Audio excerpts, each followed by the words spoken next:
Ketika Amerika Serikat mengirim tentaranya ke Vietnam pada awal 1999, banyak yang percaya bahwa ini hanyalah operasi militer singkat. Dengan kekuatan teknologi, bom presisi, helikopter tempur, dan pasukan yang terlatih, mereka membayangkan kemenangan akan diraih hanya dalam hitungan bulan. Namun, apa yang mereka hadapi jauh berbeda.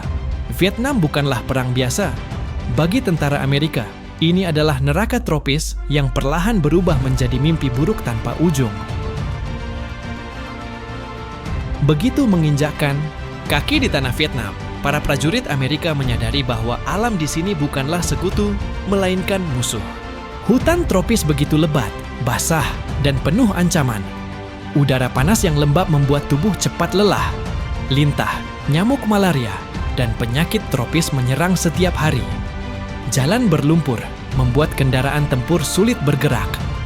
Tetapi bahaya terbesar bukan berasal dari alam, melainkan dari musuh yang bersembunyi di dalamnya. Viet Cong, pasukan gerilya Vietnam, tidak pernah berperang di medan terbuka. Mereka adalah bayangan, suara, dan bisikan di kegelapan. Mereka bisa muncul dari balik pepohonan, menyerang dalam sekejap, lalu lenyap tanpa jejak. Di bawah tanah, tersembunyi jaringan terowongan raksasa yang menjadi simbol perlawanan Vietnam. Panjangnya ratusan kilometer, berliku, gelap, penuh jebakan. Dari sanalah Viet Cong merencanakan serangan, menyimpan senjata, bahkan tinggal bersama keluarga mereka. Tentara Amerika menyebutnya sebagai dunia bawah tanah yang tidak bisa dihancurkan. Setiap kali pasukan Amerika melancarkan operasi besar, musuh seakan hilang. Namun beberapa hari kemudian, mereka kembali menyerang dengan cara yang tak terduga. Helikopter ditembak jatuh dengan senjata sederhana, patroli darat disergap dari balik semak-semak, atau ranjau darat meledak di tengah jalan. Keunggulan teknologi Amerika terasa sia-sia. Untuk mematahkan perlawanan, Amerika menjatuhkan jutaan ton bom ke tanah Vietnam, lebih banyak dari jumlah bom yang dijatuhkan selama Perang Dunia II. Napalm membakar desa-desa, menyulut hutan, hingga jadi lautan api. Agent Orange, zat kimia beracun, disemprotkan ke hutan untuk menggugurkan daun pepohonan. Namun, semua itu justru memperkuat tekad rakyat Vietnam. Alih-alih menyerah, Viet Cong dan tentara Vietnam Utara semakin bersemangat.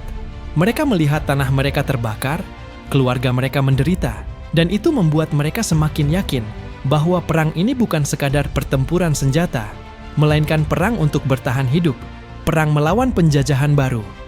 Bagi prajurit muda Amerika, malam hari adalah teror sesungguhnya. Gelapnya hutan tropis menjadi ruang di mana imajinasi dan ketakutan bercampur. Suara jangkrik, desiran angin, atau ranting patah bisa memicu kepanikan. Terkadang, suara samar peluit atau bisikan Viet Cong terdengar, seolah-olah mereka selalu ada, mengawasi, menunggu momen untuk menyerang.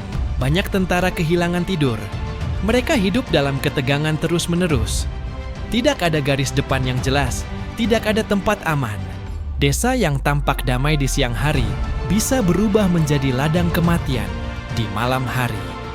Bagian besar tentara Amerika hanyalah remaja, 18 atau 19 tahun, yang dikirim jauh dari rumah ke tanah asing, yang bahkan namanya sulit mereka eja. Mereka berperang bukan karena kebencian, tetapi karena perintah. Namun setiap hari, mereka harus melihat kematian teman-teman mereka, mendengar jeritan korban ranjau, atau mengangkat jenazah dari medan pertempuran. Perlahan, bukan hanya tubuh mereka yang hancur, tetapi juga jiwa mereka. Sebanyak yang mengalami trauma mendalam, yang terus menghantui bahkan setelah perang berakhir.